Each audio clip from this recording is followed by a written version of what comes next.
Juan, capítulo 7, del versículo 53 al capítulo 8, hasta el versículo 11.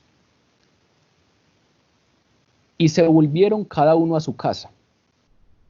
Mas Jesús se retiró al monte de los Olivos. Pero de madrugada se presentó otra vez en el templo, y toda la gente acudía a él. Entonces se sentó y se puso a enseñarles. Los escribas y fariseos le llevaron una mujer sorprendida en adulterio. La pusieron en medio y le dijeron: Maestro, esta mujer ha sido sorprendida en fragante adulterio. Moisés nos mandó en la ley apedrear a estas mujeres. ¿Tú qué dices? Esto lo decían para tentarle, para tener de qué acusarle. Pero Jesús se inclinó y se puso a escribir con el dedo en la tierra.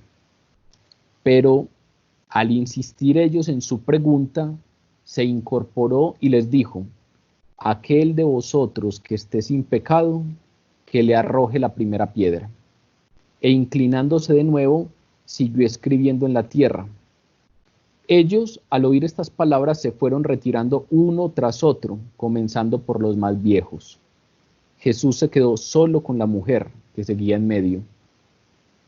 Y entonces Jesús se incorporó y le preguntó: Mujer, ¿dónde están? ¿Nadie te ha condenado? Ella respondió: Nadie, Señor.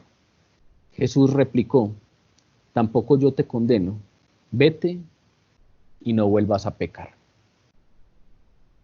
Como ven, este es un pasaje muy conocido por todos. Estoy totalmente seguro que esta no es la primera vez que escuchan este pasaje. Todos, creo que en más de una ocasión lo hemos escuchado. Es un pasaje, como les decía, muy reconocido, muy utilizado pues para enseñanzas bíblicas. Sin embargo, es muy probable que este texto no haya sido parte original del Evangelio de Juan.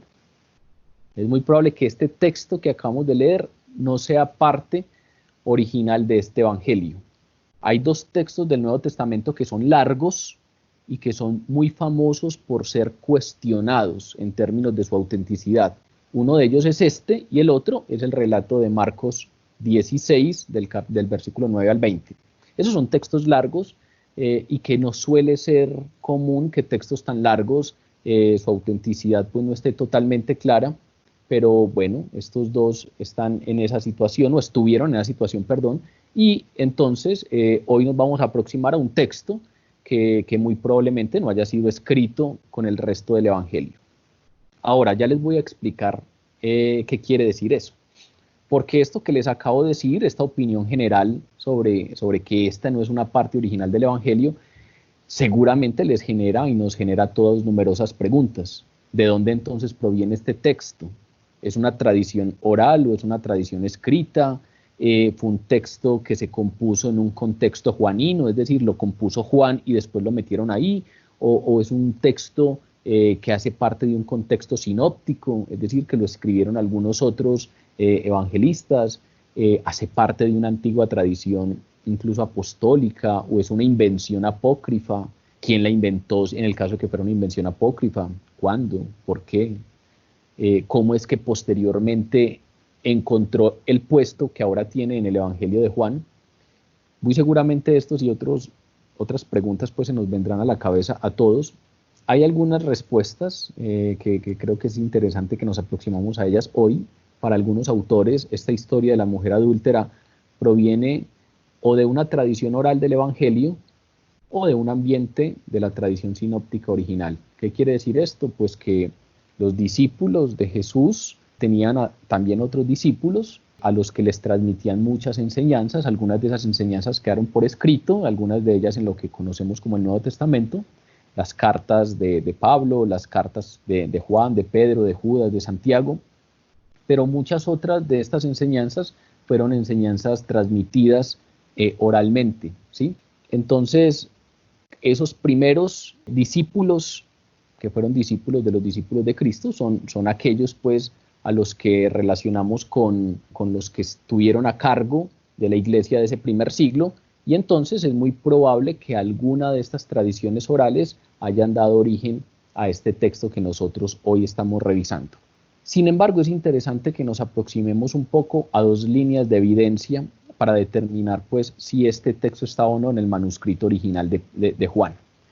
Normalmente cuando uno se encuentra con textos así, se revisan dos líneas de evidencia. Una es el testimonio interno del texto, es decir, lo que dice el pasaje en cuestión, y otra es el testimonio externo, cómo es el texto, cómo fueron las primeras versiones, qué dicen los padres de la iglesia, etc. Con respecto a las evidencias internas o la crítica interna de este texto, hay varios indicadores internos que nos dejan dudas sobre su autenticidad. Lo primero es el lugar en donde está. Más adelante nos vamos a dar cuenta, la próxima semana seguiremos con la enseñanza del capítulo 8 de Juan y nos daremos cuenta que lo que sigue es la luz del mundo. Jesús se autodefine, se manifiesta como yo soy la luz del mundo. Y ese manifestarse como la luz del mundo hace alusión, lo veremos dentro de 8 días, a un gran ritual asociado a la fiesta de los tabernáculos. En la fiesta de los tabernáculos había un ritual del agua, que lo estudiamos hace 8 días, pero también había un gran ritual asociado a la ceremonia de las lámparas encendidas. Entonces, pareciera como si Jesús nos viniera dando unas narraciones, o el autor del Evangelio nos viniera dando unas narraciones de lo que está pasando en la fiesta de los tabernáculos, primero con la ceremonia del agua y luego con la ceremonia de las luces, y en la mitad está este texto de la mujer adúltera. Entonces esa ubicación que irrumpe un poco en el flujo del pensamiento de esta sección ha dado a que algunos estudiosos bíblicos consideren pues que fue incluido ahí de una manera posterior, ¿sí? Lo segundo es el vocabulario que tiene. Aquí, por ejemplo, se dieron cuenta que yo dije o que yo leí que en el versículo 3 los escribas y los fariseos llevaron a Jesús una mujer sorprendida en adulterio. Ese vocabulario utilizado de los escribas y los fariseos normalmente no se encuentran juntos sino en los sinópticos. En el Evangelio de Mateo, de Marcos, de Lucas, es normal que ustedes encuentren esa frase, los escribas y los fariseos. Sin embargo, en el Evangelio de Juan nunca la van a encontrar. Es más, Juan nunca menciona en su Evangelio a los escribas, en ninguna parte, a excepción de este pasaje. Entonces, eso también da a entender un poco que es muy probable que no lo haya escrito Juan. También el tema del pasaje de que Jesús pasó la noche en el monte de los olivos. El versículo 8.1 nos empieza diciendo, mas Jesús se retiró al monte de los olivos. Si nos vamos a los evangelios sinópticos, pues los evangelios sinópticos registran que eso de que Jesús pasara la noche en el monte de los olivos solo ocurrió durante la semana de la pasión, que fue 6 meses después de este momento, pues que es la fiesta de los tabernáculos. Claro, es muy probable que Jesús pasara otras noches en los montes de los olivos y que no quedaran registradas, pero no es normal que Juan se refiera al monte de los olivos. Entonces hay un estilo y un vocabulario que está muy pegadito a los sinópticos, pero no son tan parecidos a la manera como escribe Juan. La manera como está escrito este texto es muy parecida a la manera como escribe Lucas. Hay una combinación de términos técnicos, hay unas construcciones gramaticales que se parecen mucho a la manera como Lucas escribió su Evangelio y como escribió Hechos de los Apóstoles. Sin embargo, hay otros términos en este texto que no se encuentran en ninguno de los textos de Lucas, el Evangelio y Hechos de los Apóstoles, y por lo tanto tampoco podemos aceptar una procedencia pues lucana, pues, o que Lucas fue el que lo escribió, así de manera simple y directa. En términos externos, hay algunos manuscritos que son los más antiguos y los más confiables, no tienen este texto. Los primeros manuscritos que se encuentran no contienen este texto. Para que más o menos ustedes se vayan familiarizando con algunos de estos términos, un manuscrito bíblico es una copia escrita a mano de una porción de un texto de la Biblia. La palabra Biblia proviene del griego biblia, que es libros, manuscrito viene del latín manu, que significa mano, y scriptum, que es escrito. Los manuscritos de la Biblia son un conjunto de rollos escritos a manos que finalmente van configurando diferentes libros hasta conformar la Biblia. El manuscrito original de un libro es el pergamino original que escribió el autor.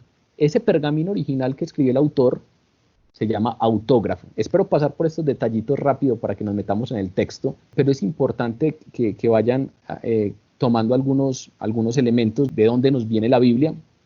Entonces hay unos manuscritos originales que escribe directamente el autor, eso es a lo que llamamos autógrafo, es decir, fue escrito directamente por el autor.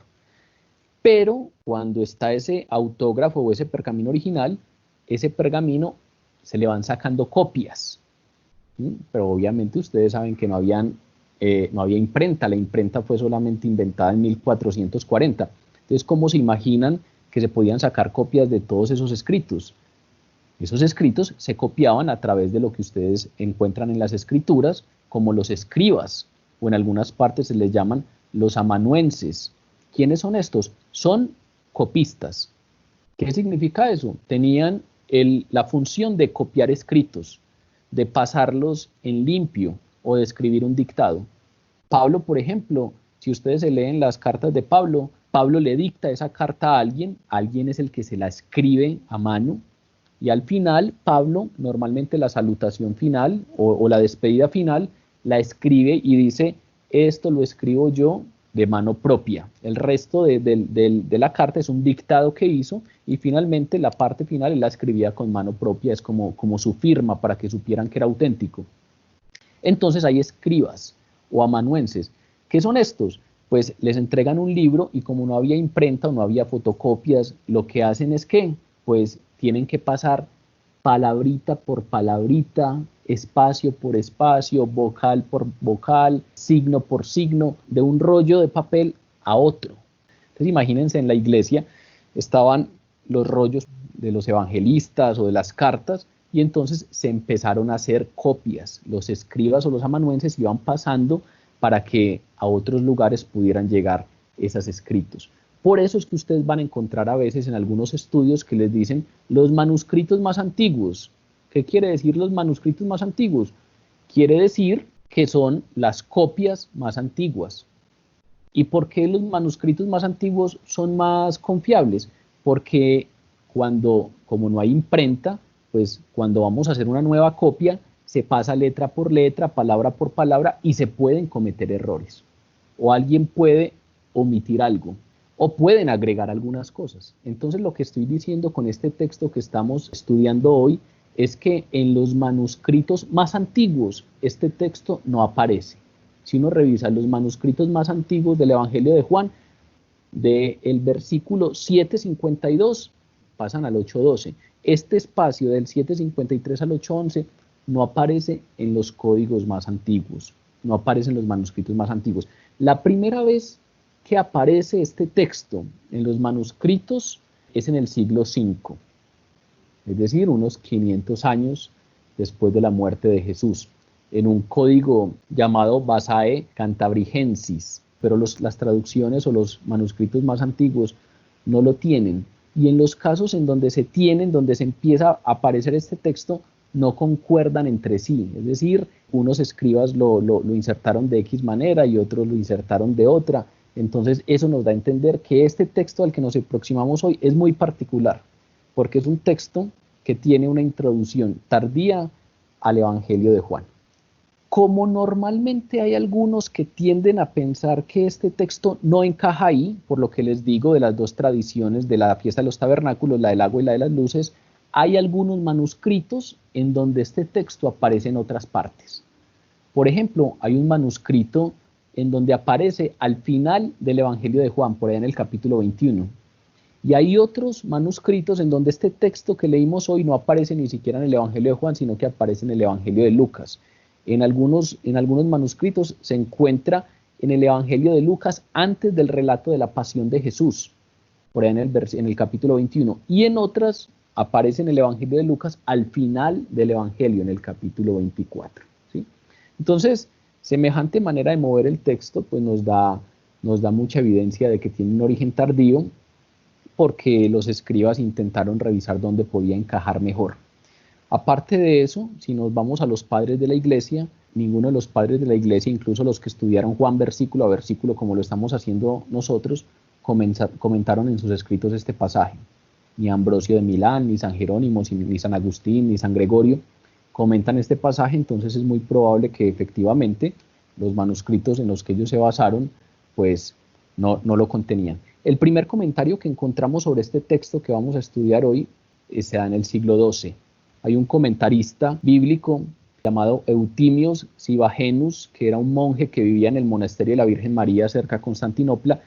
Él es el comentarista bíblico que por primera vez hace un comentario sobre este texto. Y vean que se da solamente hasta el siglo XII. ¿Por qué no estaba?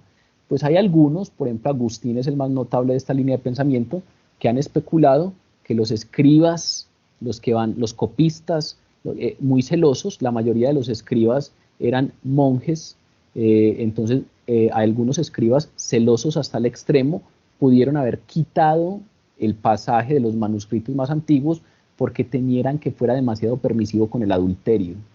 Entonces, por ejemplo, Agustín no pensaba que había sido incluido después, sino que en los primeros escritos, en las primeras copias, no se introdujo porque los escribas intencionalmente lo quitaron porque les parecía que era muy permisivo con el tema del adulterio.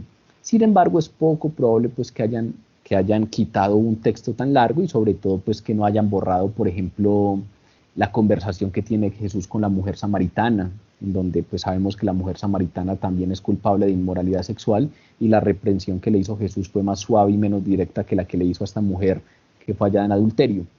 Hay evidencias textuales que nos sugieren más bien que no fue quitado, sino que fue incluido en el texto después de un largo proceso. Lo que sabemos es que fue incluido antes de que saliera pues, la Biblia Vulgata, que es la Biblia de referencia pues, en latín, y entonces eso se da por allá en el 382. ¿Qué es lo que más me interesa que ustedes entiendan de todo esto? Primero, que textos como este les permitan entender un poquito cómo se conformó nuestra palabra, nuestra Biblia, porque a veces es difícil valorarla si no tenemos claro cómo se configuró. Hay manuscritos que tienen un texto entero, un libro entero de la palabra, pero también hay manuscritos pequeñitos, también hay manuscritos que solamente contienen un pequeño versículo. Y entonces, imagínense el trabajo que ha habido detrás de la configuración de la palabra, hallar estos rollos, conservarlos, hacerle todo el estudio de autenticidad, la iglesia velando para revisar cuáles efectivamente eran auténticos, cuáles no, que de pronto algunos textos no quedaron en la versión original y fueron cambiados y revisemos una versión anterior, y algunos como este, que probablemente salieron en unos manuscritos posteriores, pero que la iglesia ha podido encontrar su autenticidad. Entonces, lo más importante de lo que acabo de mencionar aquí es, primero, es muy claro, la iglesia muy seguramente ya hay una unanimidad al respecto, este texto es muy probable que no sea original del Evangelio de Juan. No sabemos si fue Juan el que lo escribió, no sabemos si fue Lucas, no sabemos en qué momento. Sabemos que la versión de la Biblia en latín, la Vulgata, que es una traducción que hizo San Jerónimo, en esa versión que se dio en el 382 ya apareció este texto, y lo más importante es que es un pasaje canónico, es decir, que se han hecho los estudios de autenticidad, se han revisado adecuadamente, y es un pasaje que, aunque no hace parte entonces del texto original del Evangelio de Juan, es un fragmento auténtico de la tradición apostólica que describe un acontecimiento real en la vida de Jesús. No contiene enseñanzas que contradigan el resto de las escrituras.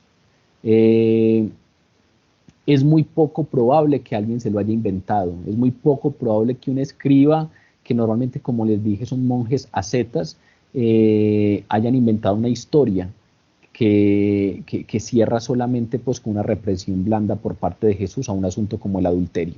Entonces, quise hacerles un contexto que yo sé que es más técnico, con el riesgo pues, de aburrirlos un poco, pero creo que eso les va abriendo algunas luces para que sepan lo que hay detrás de esto, lo que han hecho muchos hombres y mujeres en la historia, estudiando esos códices, estudiando esos manuscritos, revisando la diferencia entre unos y otros, lo que hicieron los padres de la iglesia al conservar todas estas cosas, al interpretarlas, para que nosotros hoy podamos tener la palabra y la valoremos pues como un regalo inmenso que ha llegado a nuestras manos. Este texto entonces es canónico. Es un texto que es un fragmento auténtico de la tradición apostólica. Es muy seguramente un relato real y que hace parte de la tradición oral que circuló en partes de la Iglesia occidental. Como en la mayoría de enseñanzas que se dan al respecto, creo que este pasaje no trata principalmente, a diferencia de esa mayoría de estudios que se dan al respecto, creo que este pasaje no trata principalmente de la historia de una mujer adúltera, ni necesariamente sobre la historia de unos líderes hipócritas religiosos que usaron con cinismo a esta mujer para atacar a Jesús. Nos vamos a dar cuenta que este es un texto que nos lleva a la figura central de Jesús.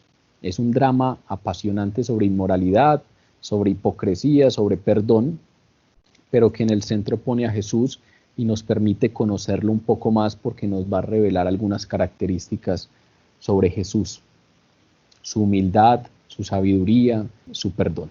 Entonces, vamos a comenzar el estudio de este texto a partir pues, de esas características. Los primeros versículos nos dicen: y se volvieron cada uno a su casa, mas Jesús se retiró al monte de los olivos, y por la mañana volvió al templo, y todo el templo vino a él, y él, estando sentado, les enseñaba. Si ustedes revisan esos primeros versículos, todavía no han hablado de la mujer samaritana, de la mujer adúltera, perdón, pero nos dice mucho acerca de Jesús, nos dice mucho acerca de la humildad de Jesús. No tenemos certeza de en qué parte cronológica de la vida de Cristo ocurre esto, pues debido a lo de la autenticidad que ya les mencioné. Pero también hay algunos versículos muy parecidos a este. Si ustedes revisan el capítulo 21 de Lucas, yo se los voy a leer, Lucas 21, 37, 38, nos vamos a dar cuenta que hay un paralelo muy cercano entre estos dos textos. En ese texto Lucas dice: y enseñaba de día en el templo, y de noche, saliendo, se estaba en el monte que se llama de los Olivos, y todo el pueblo venía a él por la mañana para oírle en el templo. Dada la semejanza de los textos, es muy probable que este texto que estamos leyendo hoy haya ocurrido durante la semana de la Pasión, que es la semana que está relatando Lucas en su capítulo 21. Si ustedes ven, es evidente que Jesús estaba en Jerusalén, porque cuando cada uno se fue a su casa, él se fue para el monte de los Olivos, que queda allí en Jerusalén. Y no se sabe si Jesús pasó la noche en el monte de los Olivos o se quedó tal vez en casa de María, Marta y Lázaro, en Betania, que quedaba ahí al lado oriental del monte de los Olivos. Pero lo que quiero mencionar con esto, lo primero que quiero llevarles, a donde quiero llevarles la atención con estos primeros versículos es, vean la humillación y condescendencia de Jesús en la encarnación. Esa humillación de Jesús en la encarnación queda demostrada en unos versículos como estos que estamos leyendo. Siendo el creador de todas las cosas, Jesús no tenía lugar donde quedarse. Esto como que le hace eco a ese texto que encontramos en Filipenses que nos dice: Él se despojó a sí mismo, tomando forma de siervo, hecho semejante a los hombres, y estando en la condición de hombre, se humilló a sí mismo, haciéndose obediente hasta la muerte y muerte de cruz. Ese asunto de entregarse totalmente, de rebajarse totalmente, siendo el creador de todas las cosas, no tenía nada. Nos dice, por ejemplo, al principio del Evangelio de Lucas, que cuando Jesús nació, su madre lo envolvió en pañales y lo acostó en un pesebre, porque no había lugar para ellos en el mesón. Y durante su ministerio, ustedes recordarán que Jesús, a uno de sus posibles seguidores, a un prospecto de seguidor, le dijo: las zorras tienen guaridas y las aves del cielo tienen nidos, mas el Hijo del Hombre no tiene donde recostar la cabeza. Nació entonces en un lugar humilde, en un pesebre humilde, lo envolvieron en pañales, lo acostaron ahí sobre la paja porque no había lugar para él en el mesón, declara que no tiene donde recostar la cabeza, y hoy este texto nos empieza diciendo que cada uno se fue para su casa y él se fue para el monte de los Olivos, ¿sí? Se fue para el monte de los Olivos a orar, muy seguramente al lugar retirado de oración. Pero lo primero entonces de lo que nos habla este texto es que Jesús va a un lugar de oración y que no tiene ese lugar pues donde que los demás tienen en donde pasar la noche. Si ustedes ven, Jesús ya es reconocido tal vez como maestro. Aquí nos vamos a dar cuenta que los escribas y los fariseos tal vez burlonamente le llaman maestro, pero él no tiene las recepciones que habría obtenido el más pequeño de los dignatarios humanos.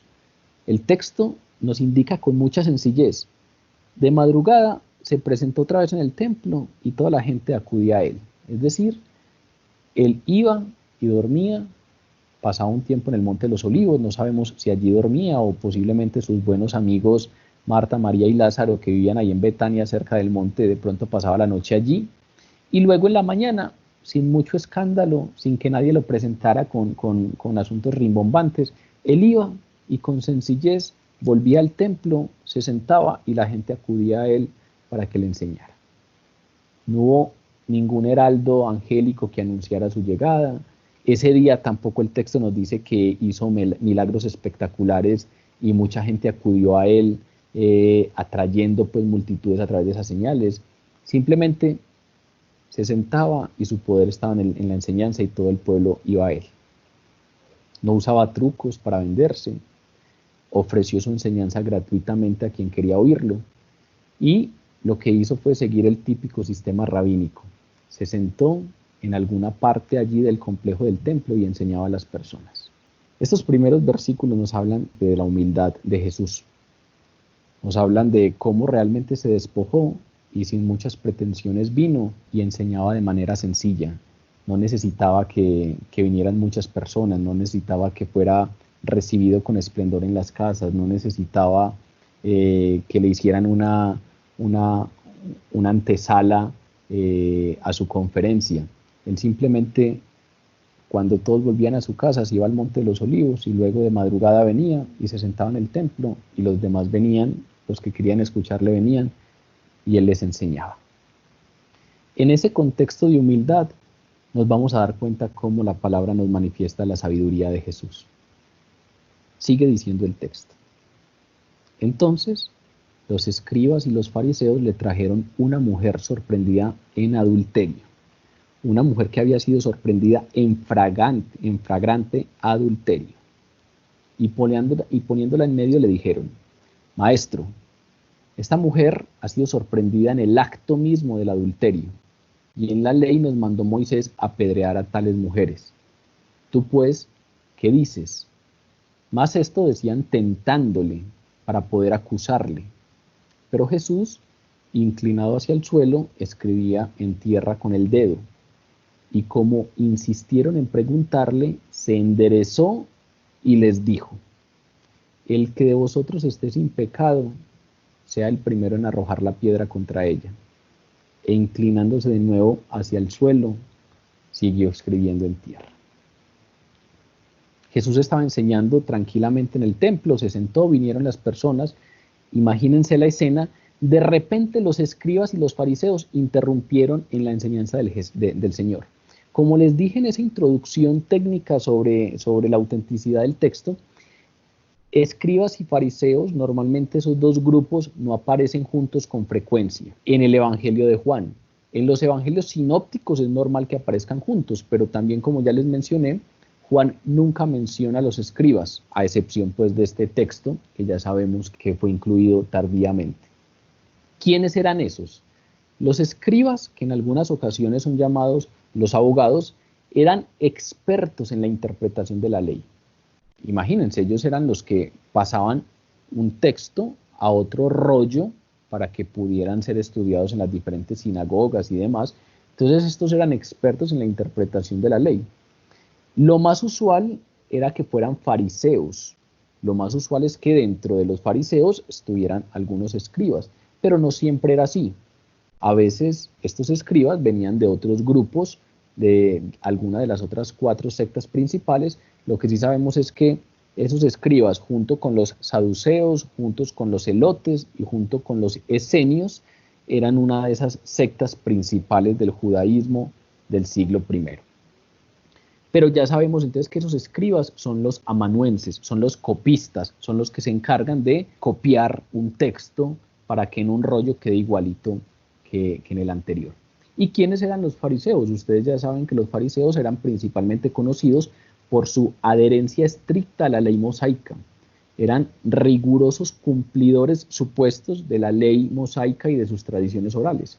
Eran pocos, cerca de 6.000. Según Josefo, que es un historiador judío del siglo I, nos dice que en tiempos de Herodes los judíos eran solamente unos 6.000. Sin embargo, a pesar de que eran pocos, eran la gran influencia religiosa, eran la influencia dominante entre el pueblo judío. Estos fariseos, a excepción de Nicodemo, siempre fueron hostiles con Jesús.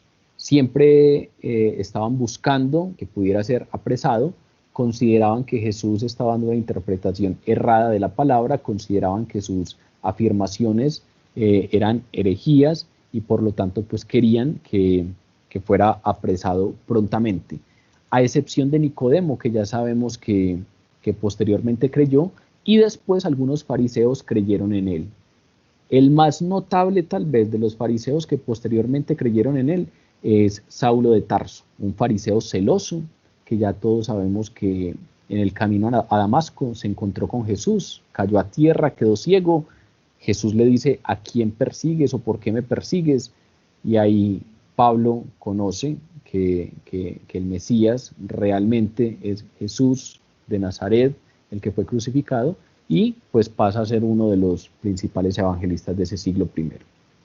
Estos fariseos pues ya sabemos que veían con mucha preocupación esa popularidad de Jesús, porque podían ellos temer perder influencia entre el pueblo y obviamente pues también sabían que podía haber una revuelta alrededor de Jesús y eso traería pues retaliaciones de los romanos. Aquí entonces se nos están hablando de esos dos grupos, los escribas, que ya ustedes saben quiénes son, y los fariseos. Esos escribas y esos fariseos se abrieron paso entre la multitud para llevarle una mujer sorprendida en adulterio y la pusieron en medio. ¿Listo? No se les olvide quiénes la pusieron ahí. No fueron personas del común, fueron fariseos, que ya sabemos que son tal vez pocos, pero que eran la influencia predominante religiosa de Israel, y los escribas, que eran expertos en la interpretación de la ley. Entonces no estamos hablando de cualquier grupo, sino que estamos hablando de dos grupos que tienen mucho peso en términos religiosos. Esos escribas y fariseos fueron los que se abrieron paso entre la multitud y le llevaron a una mujer sorprendida en adulterio. Dice la versión de Jerusalén, una mujer sorprendida en flagrante adulterio, es decir, la encontraron con las manos en la masa, la encontraron en el acto, la encontraron flagrante en adulterio y la pusieron ahí en medio. Con cierta formalidad burlona se dirigieron a él, digo burlona pues porque ya sabemos que no creían en él, pero se dirigieron a él como maestro o rabí. Vinieron, pusieron a la mujer en medio y le dijeron, maestro, esta mujer ha sido sorprendida en el acto mismo del adulterio. Y lo que querían era un juicio de parte de él. Demandaban un juicio de parte de Jesús, porque siguieron diciendo, y en la ley nos mandó Moisés apedrear a tales mujeres. ¿Tú qué dices? ¿Cuál es tu opinión sobre esto? Y Juan, o el escritor del texto, nos da una notica ahí muy interesante y es, pero esto lo decían para tentarle, para tener de qué acusarle. Eso es muy interesante. Lo primero entonces es que vinieron estos maestros, vinieron estos expertos en la ley, vinieron estos que consideran que tienen autoridad espiritual, le traen a una mujer, se la ponen en medio y le dicen, maestro, ¿cuál es tu opinión sobre esto? La cláusula enfática del griego es muy interesante, le están demandando un juicio, le dicen, ¿cuál es tu opinión sobre este tema? Muy seguramente sabían que ahí había un tema complicado, ¿por qué? Pues porque el séptimo mandamiento prohíbe el adulterio. Levítico, en el capítulo 20, prescribe que todo aquel que sea encontrado en adulterio tiene pena de muerte. Prescribe pena de muerte para todos los que practiquen el adulterio.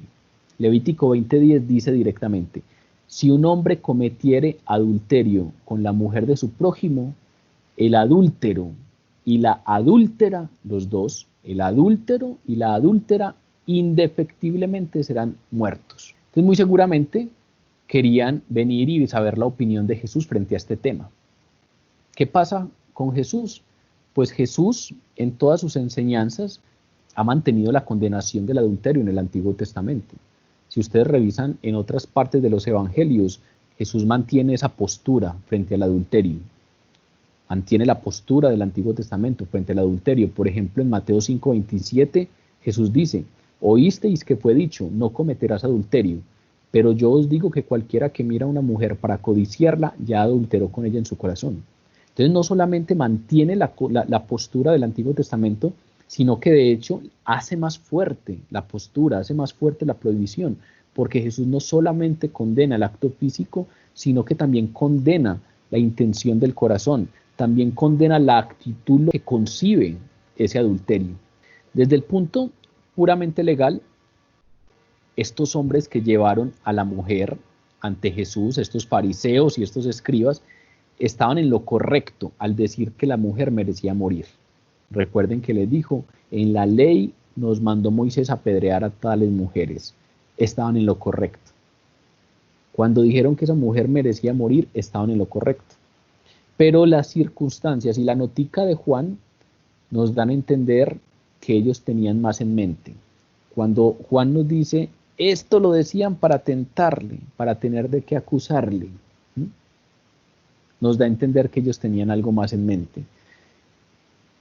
El adulterio, por su naturaleza, es un pecado que implica a dos personas.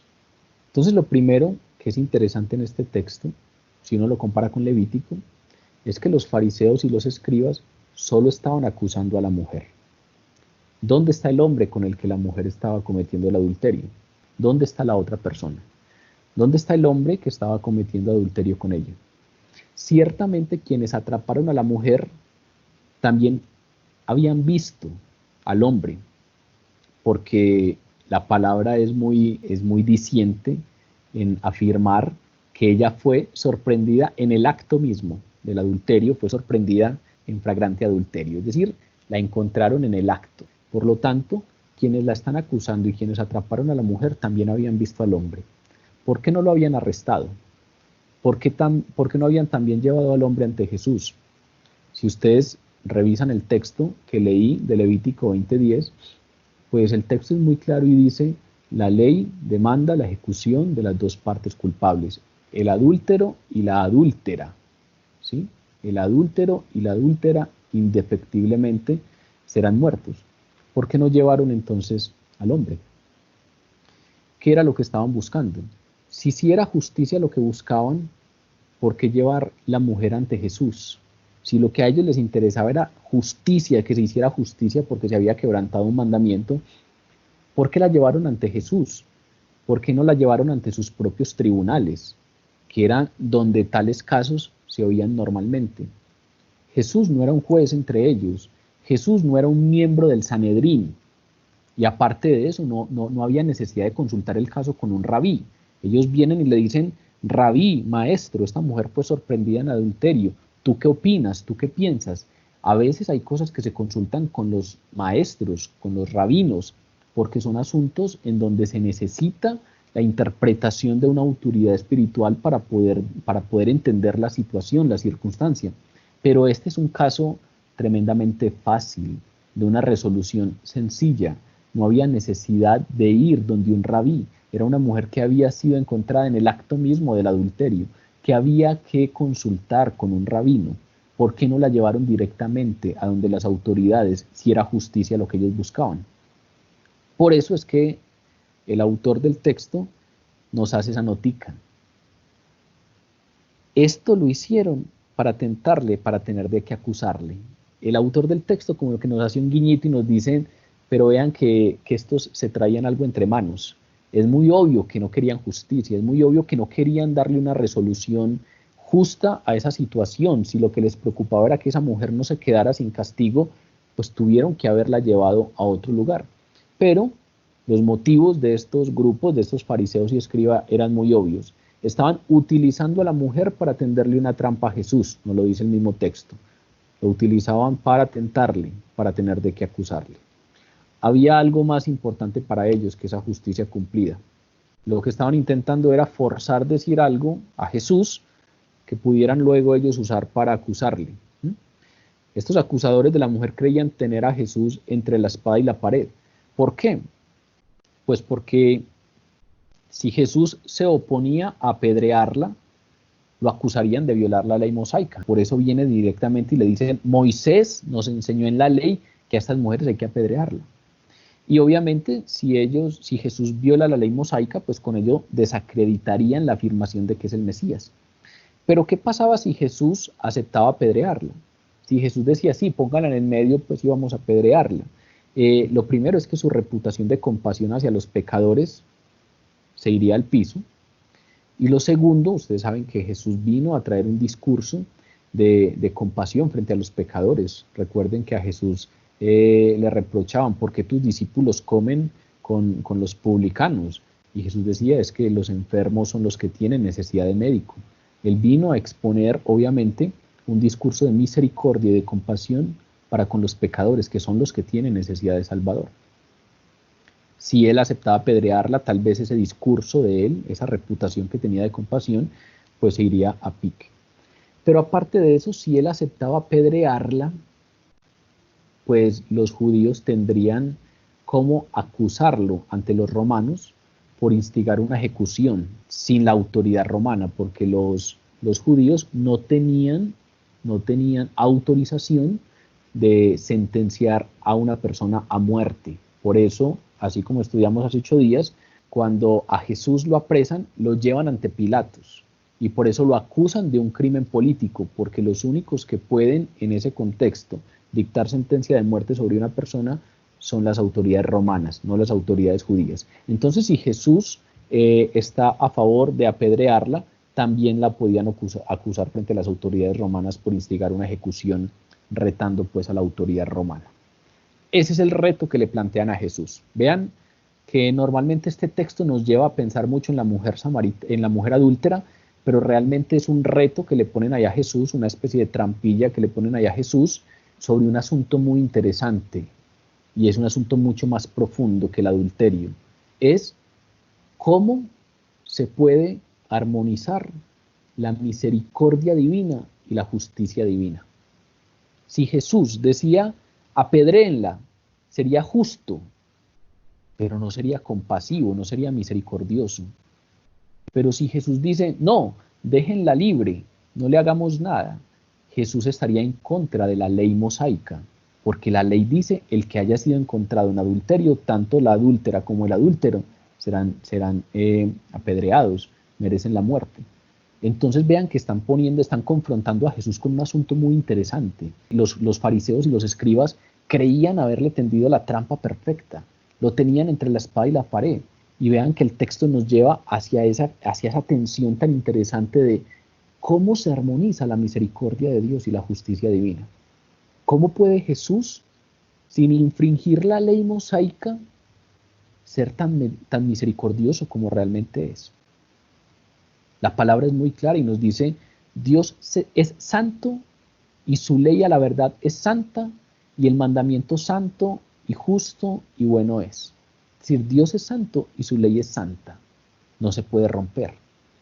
Y la ley no sabe de perdón. La palabra declara, el alma que pecare morirá. Todos los que bajo la ley han pecado, por la ley serán juzgados. Entonces, ¿cómo se puede hablar en ese contexto del perdón de Dios, de cómo perdona Dios los pecados sin violar su santa ley? ¿Cómo en ese contexto podemos hablar de cómo Jesús es misericordioso, cómo Dios es compasivo sin violar su ley santa?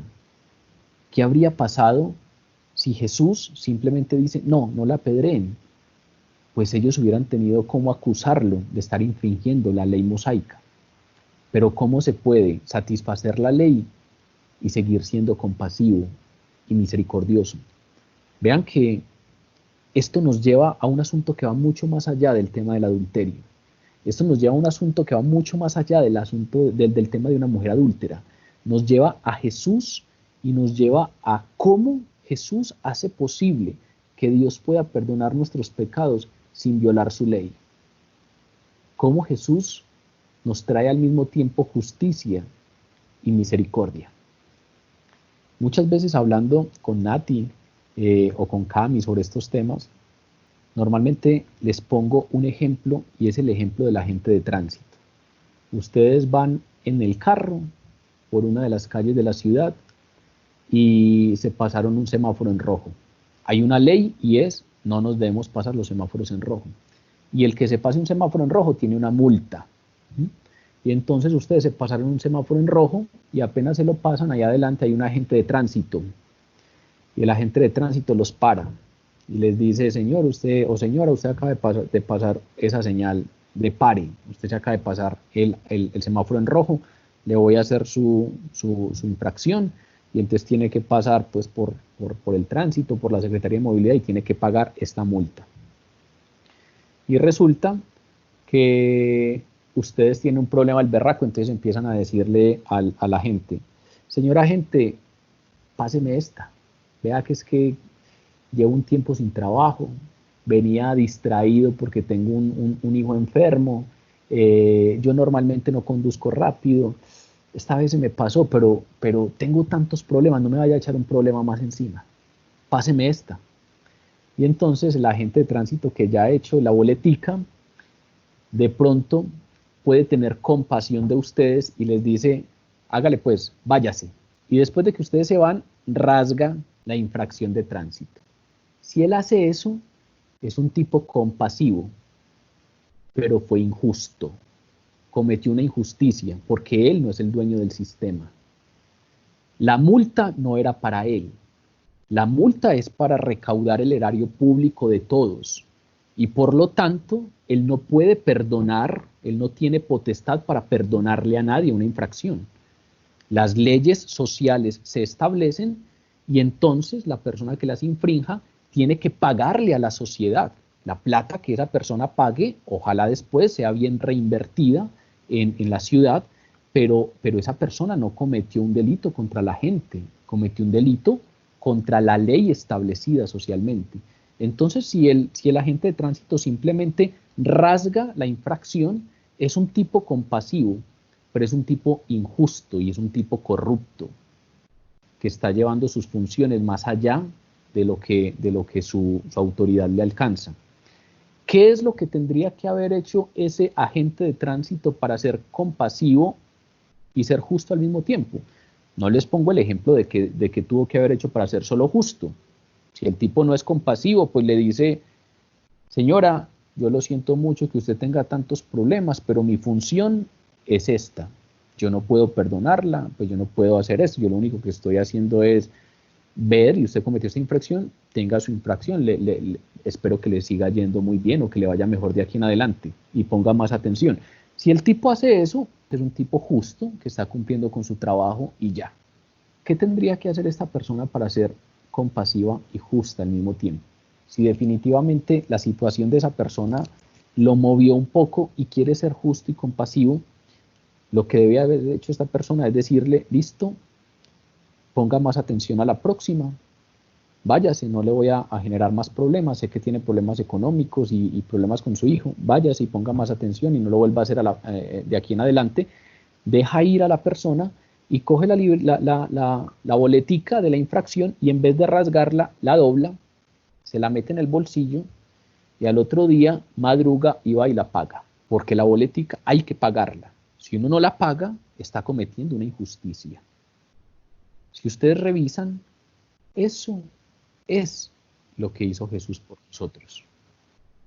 Si ustedes revisan, esa es la manera como Jesús hizo posible que Dios nos perdonara, porque Dios no podía violar su ley santa. Dios no podía simplemente chasquear los dedos y decirnos, los perdono a todos. Eso sería como el agente de tránsito que nos deja ir, pero está siendo injusto con la ley. Dios, si hiciera eso, sería injusto consigo mismo. Estaría violando su ley santa, porque como dice la palabra, la ley es santa a la verdad y el mandamiento es santo y justo y es bueno. Si a la persona le cobramos la infracción, no estamos siendo malos, estamos siendo justos porque se pasó el semáforo en rojo. Pero la manera como Jesús hace posible el perdón para nosotros es que nos muestra toda la misericordia de Dios y al mismo tiempo nos muestra toda la justicia divina. No hay otra forma de que seamos perdonados. Lo que hizo Dios fue ver que merecíamos la muerte y que la paga del pecado es la muerte, y quería ser misericordioso y se conmovió por nosotros Y entonces lo que hizo fue que él mismo vino y en forma de siervo nació y fue llevado hasta la muerte de cruz y murió por nosotros. La sangre de Jesús fue derramada en lugar de nuestra sangre. Jesús pagó con su vida el precio que debimos haber pagado cada uno de nosotros. Con ese sacrificio en la cruz del Calvario, Jesús satisfizo totalmente las demandas de justicia de la ley, pero al mismo tiempo es totalmente compasivo y misericordioso con nosotros. Por eso la palabra dice claramente, nosotros hoy podemos entrar a la presencia de Dios justificados. ¿Qué significa justificados?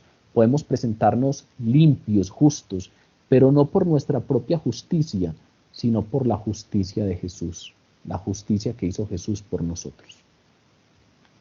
Este texto nos lleva al meollo de la cuestión de la salvación. Los fariseos y los escribas le están diciendo, hágale pues. Si usted me la tira por un lado, va a ser injusto. Si la perdona, va a ser un injusto. Pero si no la perdona, va a tener falta de compasión. Hágale pues. ¿Qué es lo que va a hacer? Nos lleva directamente a la pregunta, ¿cómo perdona Dios los pecados sin violar su ley santa? Y la única respuesta a esa pregunta es por medio del Señor Jesucristo. Por eso es que no hay otro camino entre Dios y los hombres. No hay ningún santo, no hay ninguna religión aparte, no hay ningún camino de meditación, no hay ningún camino de emancipación del alma, no hay absolutamente ningún otro camino, porque el único que pagó el precio que debíamos pagar nosotros con sangre fue Jesús. El sacrificio de Jesús satisfizo completamente la exigencia de la justicia divina. Primera de Pedro 2:24 nos dice, Él mismo llevó nuestros pecados en su cuerpo sobre el madero, para que nosotros, estando muertos a los pecados, vivamos a la justicia, y por cuya herida fuimos sanados.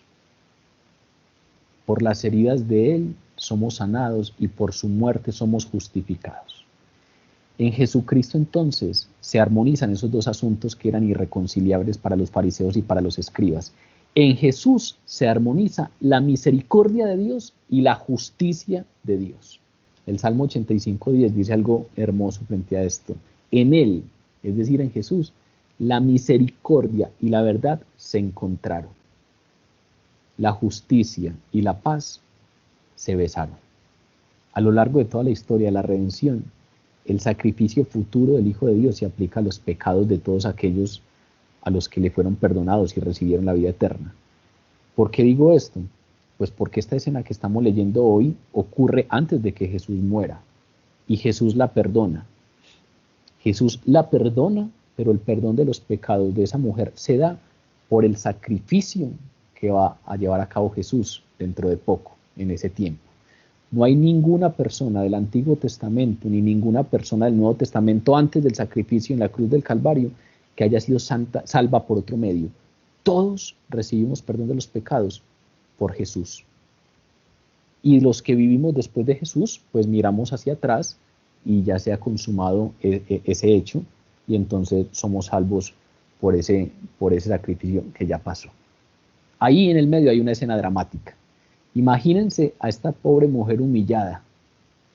Quién sabe si la dejaron vestir, quién sabe si está con unos pocos mantos encima, tapándose un poco, está totalmente humillada, está aterrorizada porque sabe lo que se le viene, sabe que cuando está adulterando seguramente sabe lo que pasa, así como cuando uno se pasa un semáforo en rojo, sabe lo que pasa. Esta mujer está aterrada porque sabe que si es descubierta en adulterio va a ser apedreada y efectivamente fue descubierta. Aparte de eso está totalmente humillada porque han sido expuestos públicamente sus pecados. Están a punto de sentenciarla, de apedrearla. Y allí están los escribas y los fariseos pensando que habían atrapado a Jesús en un dilema imposible. La multitud muy seguramente estaba ahí en silencio, mirando con atención cómo iba a reaccionar Jesús. Y sorpresivamente, Jesús no hizo nada. Sorpresivamente dice la palabra que ahí todos seguramente a la expectativa de qué iría a decir él. Él se hace un poco el desentendido con lo que ocurría, se inclina hacia el suelo, empieza a escribir en tierra. Hay muchas especulaciones sobre lo que Jesús escribió. Hay algunos que dicen que estaba haciendo una lista de pecados de lo que le decían de la mujer. El texto no nos dice nada, entonces muy seguramente lo que Jesús escribió allí en la tierra no es esencial para el relato, obviamente, pues no quedó registrado, y todas las sugerencias que nos lleguen acerca de lo que él escribió son puras especulaciones. Lo que sí es que Jesús hace un gesto de desentenderse un poco del asunto y empieza a escribir algo en la tierra con el dedo. ¿Qué pasa? Los escribas y los fariseos estaban confundidos con ese silencio de Jesús. Tal vez pensaron que no sabía cómo responder, tal vez pensaron que lo habían atrapado en un dilema y entonces insistieron en preguntarle. Nos dice la palabra en el versículo 7, pero al insistir ellos en su pregunta, Jesús espera que ellos insistan y cuando insistieron, se incorporó y les dijo, se enderezó, clavó la mirada en ellos y les dijo, el que de vosotros esté sin pecado, sea el primero en arrojar la piedra contra ella. El que de ustedes no tenga pecado, arroje la primera piedra contra ella. Después de hacer semejante comentario tan inesperado e impresionante, otra vez se inclina con calma y sigue escribiendo en tierra y no dijo nada más. El texto no nos dice nada más de las palabras de Jesús. Fue una respuesta muy simple, pero muy profunda. Él estaba manteniendo la ley, porque en ningún momento negó la culpa de la mujer. En ningún momento dijo, no, la mujer no merece ser apedreada. Por el contrario, les dijo, listo, ya que sabemos que es una adúltera, hagámosle. El primero, el que no tenga pecado, lance la primera. Es decir, mantuvo la ley. En ningún momento infringió la ley mosaica. No negó de ninguna manera la culpa de la mujer.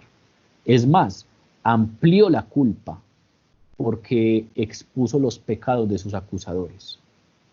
Expuso los pecados de todos aquellos que la estaban acusando. Aparte de eso, también estaba evitando esa acusación de instigar a la ejecución de una persona que violara la ley romana, porque no fue él el que dijo, listo, vamos a apedrearla, sino que les dijo, sea uno de ustedes el que lance la primera, de tal manera que también estaba evitando esa acusación de ser él el que estuviera instigando para que se hiciera una ejecución sin la autorización de los romanos. Le devolvió la responsabilidad a sus acusadores. Pero fuera de eso, manteniendo la ley, también lleva a cabo un acto de misericordia que evitó que la mujer fuera lapidada por su pecado. Jesús conocía la ley plenamente. ¿Qué sabía? Sabía que, de acuerdo a la ley, los testigos de un delito de pena capital deben ser los primeros en lanzar las piedras a la persona culpable. Deuteronomio 17:7 dice, por dicho de 2 o 3 testigos morirá el que hubiere de morir. No morirá por el dicho de un solo testigo. Es decir, si una persona es encontrada en un pecado como el adulterio, que se condene con la muerte, y solo hay un testigo, esa persona no puede ser sentenciada. Según la ley, según el libro del Deuteronomio, necesita el dicho de 2 o 3 testigos para que muera. No morirá por el dicho de un solo testigo. Pero sigue diciendo, y la mano de los testigos caerá primero sobre él para matarle, y después la mano de todo el pueblo. Y así quitarás el mal de en medio de ti. Es decir, no solamente la ley planteaba la muerte para los que fueran descubiertos en adulterio, sino que también era muy clara la ley diciendo, necesitamos unos testigos, al menos 2 o 3, y esos testigos deben ser los primeros en levantar la mano para matarle. Obviamente, los testigos no pueden ser partícipes del delito, porque si los testigos son partícipes del delito, pues también iban a ser ejecutados. Entonces hay que interpretar muy bien estas palabras, porque Jesús aquí cuando dice, el que de ustedes esté sin pecado tire la primera piedra, Jesús de ninguna manera está haciendo de la perfección impecable un requisito para hacer cumplir la ley. Es decir, Jesús en ninguna manera está diciendo, solamente pueden hacer cumplir la ley aquellos que nunca hayan pecado. Prácticamente allí estaría aboliendo cualquier forma de cumplir la ley, porque estaría haciendo a la perfección de un hombre, a la perfección impecable de alguien, un requisito para poder hacer cumplir la ley. Lo contrario, Jesús aquí lo que nos está diciendo no es que nadie pueda hacer cumplir la ley, sino que lo que nos está diciendo es que muy seguramente, o lo que nos da a entender es que muy seguramente los mismos testigos, los mismos que la están acusando, fueran los mismos culpables del adulterio.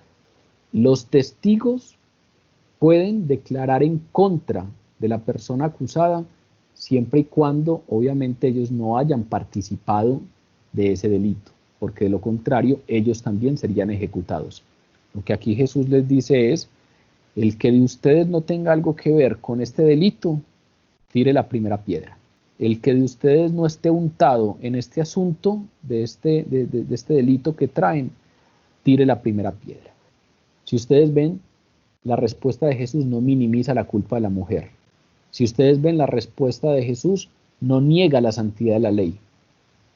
Pero con su revelación les estaba quitando a los escribas y fariseos el fundamento por el cual eran jueces y ejecutores.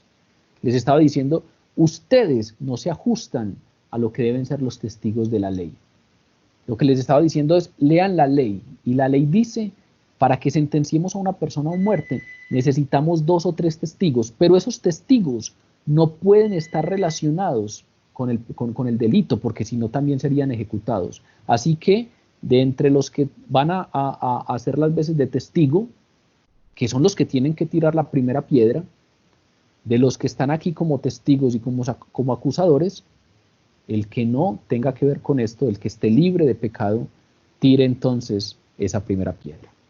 Lo que está diciendo es lo mismo que condenó Pablo en Romanos 2:1. Por lo cual eres inexcusable, oh hombre, quien quiera que seas tú que juzgas. Eres inexcusable tú que juzgas, pues en lo que juzgas a otro te condenas a ti mismo, porque tú que juzgas haces lo mismo. Eso mismo es lo que está diciendo aquí Jesús. Dejen de ser hipócritas. ¿Han visto eso que está circulando por ahí? En fin, la hipocresía. Le deberíamos haber puesto a este tema así.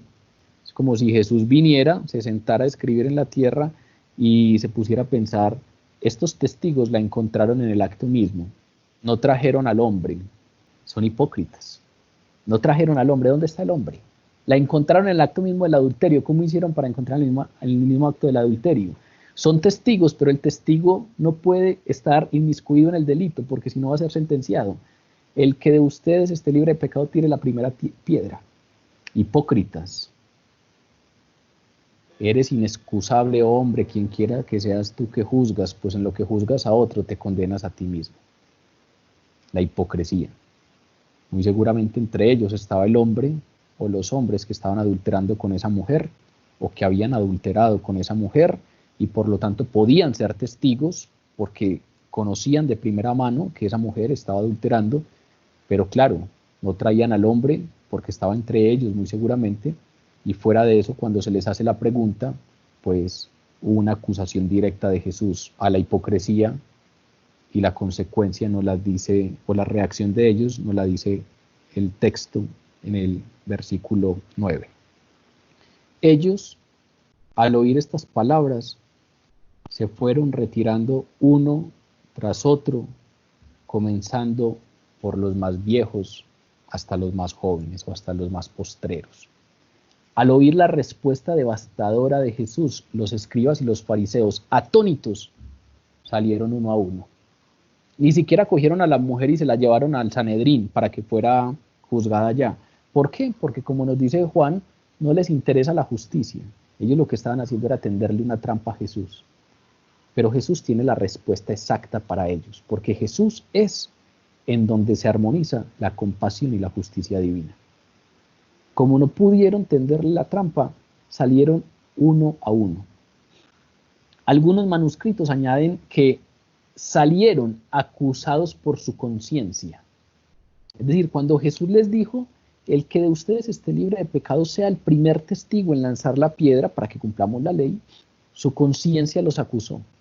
Su conciencia les trajo a la mente, muy seguramente, las veces que ellos mismos estaban haciendo lo mismo. Su conciencia muy seguramente les dijo, Si esa mujer está ahí en el centro, yo también tendría que estar ahí en el centro. Yo no puedo ser el primero en lanzar la piedra, yo debería ser uno de los que está allá recibiendo las pedradas. Es una revelación muy interesante de la naturaleza humana que los acusadores se fueran empezando por los más viejos. Por alguna razón, al autor del texto le parece interesante contarnos que se fueron retirando uno tras otros, comenzando por los más viejos. Es muy probable que fueran los más viejos los primeros en notar que sufrieron una derrota humillante. Muy probable que la experiencia les haya permitido entender que le tendimos una trampa y este tipo se salió por la arista que ni siquiera nosotros sabíamos que existía. Creímos que era una emboscada perfecta y este tipo nos humilló, nos derrotó y no hay razón para continuar. De pronto la experiencia que tenían de la vida les hizo entender claramente cuándo habían sufrido la derrota y era necesario retirarse. Pero muy seguramente también tiene que ver con que eran mucho más conscientes de sus pecados. Muy seguramente también eran conscientes de su imposibilidad de satisfacer el reto de Jesús. Muy seguramente también tenían más pecados para recordar. Muy seguramente la conciencia les dejó muy claro que definitivamente ninguno de ellos podía levantar la mano. Ninguno de ellos era un testigo digno. Ninguno de ellos estaba cumpliendo la ley, porque se necesitaban testigos que no estuvieran inmiscuidos en el asunto. Quienes vinieron a avergonzar a Jesús se fueron avergonzados. Quienes vinieron a condenar a la mujer se fueron condenados. La hipocresía. Y es muy lamentable que la acusación de Jesús les hizo tener convicción de pecado, les hizo sentirse culpables porque se fueron uno a uno, pero no les hizo arrepentirse y tener fe en Jesús. Hay muchos que oyen a Jesús y sienten la verdad acusadora de la ley. Eso es lo primero. Lo primero que uno necesita para venir a los pies del Señor es sentir el peso acusador de la ley. Una vez les dije que estaba escuchando a un predicador, había dado una predicación muy interesante sobre el pecado y alguien se le aproxima y le dice: yo necesito que usted vaya y predique este tema en la cárcel. Y él le responde: no, cuando yo vaya a la cárcel no voy a predicar sobre el pecado, sino sobre la gracia. Porque lo primero es que la gente tiene que estar convencida de que es pecadora para que tenga la necesidad de un Salvador. Y en la cárcel ya casi todos nos hemos encargado de dejarles muy claro que son pecadores. Somos los de aquí afuera, que nos creemos muy santos, a los que hay que hablarnos del pecado. Son los fariseos, que se creen que están por encima de los demás en términos espirituales. Son los escribas, que son expertos en la interpretación de la ley. Son los que creen que saben mucho de teología. Son los que van mucho a misa. Son los que van mucho a los grupos de oración, son los que nos jactamos, somos los que nos jactamos de hace mucho tiempo estar en estos caminos. Somos nosotros los que necesitamos que venga la palabra y nos diga: necesitas de un Salvador. Muchos entonces sienten el peso de la ley y cuando sienten ese peso de la ley, se arrepienten y van y caen a los pies del Señor y piden perdón y encuentran un Salvador. Hay otros que sienten ese peso de la ley y lo que hacen es endurecerse un poco y alejarse de Jesús. Ese es el caso de estos últimos. Tuvieron convicción de pecado, pero en vez de arrepentirse y reconocer a quien tenían enfrente, se fueron. Esta palabra, en sus últimos versículos, nos habla entonces también mucho del perdón. Continúa el versículo 9 diciéndonos: y quedó Jesús solo y la mujer que estaba en medio. Todos se fueron, se quedaron ellos dos solos. Y enderezándose Jesús y no viendo a nadie sino a la mujer, le dijo: mujer, ¿dónde están los que te acusaban? ¿Ninguno te condenó? Ella dijo: ninguno, Señor. Y entonces Jesús le dijo: ni yo te condeno, vete y no peques más.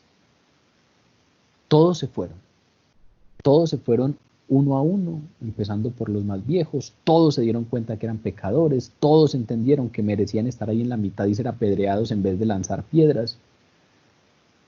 Y luego de que todos se fueron, se quedó solo Jesús con la mujer. Y la mujer seguía allí en medio, humillada, atemorizada. El texto no nos dice si la multitud que había ido de madrugada a escuchar a Jesús se quedó o se fue también. Esa multitud no estaba entre los acusadores, simplemente Jesús estaba enseñándole a un grupo de personas cuando lo interrumpieron los fariseos y los escribas y llegaron con la mujer. No sabemos si esa multitud estaba ahí o también se habían ido, pero independiente de eso, el enfoque de la narración se centra, nos lleva al Señor Jesús y a la mujer. Y después de que nos dice que se quedaron allí solos, por primera vez alguien se dirige a la mujer. Por primera vez alguien le habla directamente a la mujer. Nos dice el texto que enderezándose de su posición, cuando escribía, Jesús le dijo: mujer, ¿dónde están? ¿Dónde están los que te acusaban? Nadie te ha condenado. Comienza esa expresión que le dirige a esta mujer, lo comienza con ese término, lo comienza con el término mujer, que es un título en los labios de Jesús. Es una forma respetuosa y honorífica de dirigirse a ella. Vean que es el mismo término que utilizó Jesús con su madre. En Juan 19 nos dice que cuando Jesús vio a su madre y al discípulo a quien él amaba, que estaba presente, le dijo a su madre: mujer, he aquí a tu hijo. Pero también es el mismo término que utilizó con la mujer samaritana cuando se encontró con ella en el pozo. Mujer, créeme que viene la hora en donde ni en este monte ni en Jerusalén adoraréis al Padre. Mujer, créeme. Y por allá al final del Evangelio de Juan, este mismo término también lo utiliza Jesús para hablar con María Magdalena. Cuando María Magdalena fue a la tumba y la vio vacía y lloró porque creyó que se habían robado el cuerpo de su Señor, Jesús se aparece y le dice: mujer, ¿por qué lloras? Como ven, no es un término cualquiera. En los labios de Jesús es un título de respeto, es un título honorífico. Ya habían partido sus acusadores, ninguno quedaba para condenarla. Y usando su derecho divino para perdonar, ya en textos anteriores de Juan hemos estudiado que Jesús nos muestra que es igual al Padre en su soberanía, en su preexistencia, pero también nos habla de que tiene el poder para perdonar pecados. Y utilizando ese derecho divino para perdonar, Jesús le dijo: ni yo te condeno. ¿Dónde han quedado los que te condenaban? Ninguno te ha condenado. Yo tampoco te condeno. Vete y no peques más. ¿Qué mostró con esa mujer? Compasión. Se portó como el agente de tránsito que le dice a la mujer: váyase pues, pero cuidado, no vaya a seguir pasando los semáforos, váyase pues. ¿Pero qué hizo? Cogió la boletica de la infracción, se la metió al bolsillo y un tiempo después colgó esa infracción en la cruz del Calvario y murió por ese pecado. Compasión, pero también justicia. Váyase, no peque más. Y luego vino y entregó su cuerpo y su sangre en la cruz del Calvario, también por ese pecado y por esa mujer. Hay una expresión muy interesante con la que despide a la mujer: vete y no peques más. Porque el perdón no implica licencia para pecar. El perdón no implica licencia para seguir con la vida de pecado. La gracia no implica licencia para seguir con la vida de pecado. Entender que esto es gratuito y entender la misericordia de Dios no es licencia para seguir con la vida de pecado. Ese tema de pequemos porque igual nos perdona Dios no tiene nada que ver con esto. Jesús no la condenó, pero le ordenó abandonar su vida pecaminosa.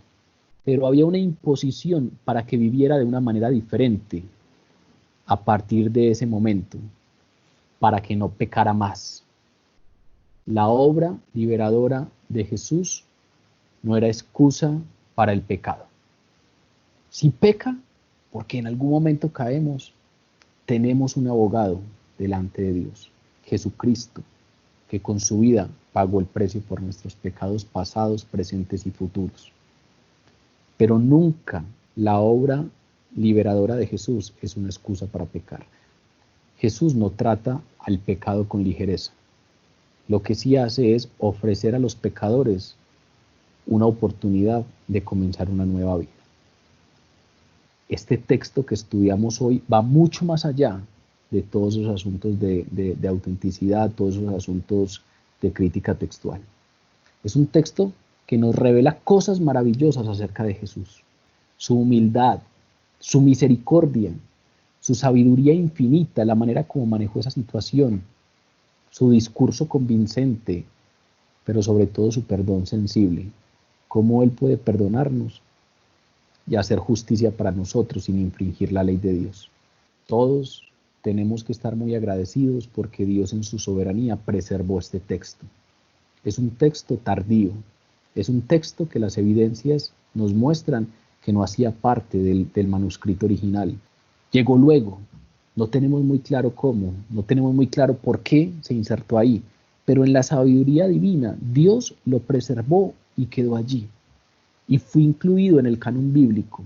Así fuera de manera tardía, fue incluido allí en el canon bíblico. Y todos debemos estar muy agradecidos porque hoy podemos acercarnos a Él. Porque a través de estudiarlo podemos conocer más a Jesús. Podemos estudiar y conocer más su misericordia. Podemos entender un poco más su sacrificio como paga de nuestro pecado. Y podemos entender su llamado a seguir sus pasos, a intentar cambiar la manera de vivir para que cambiemos nuestra manera de concebir la existencia y empecemos a hacerlo a partir de Él. Vamos a orar.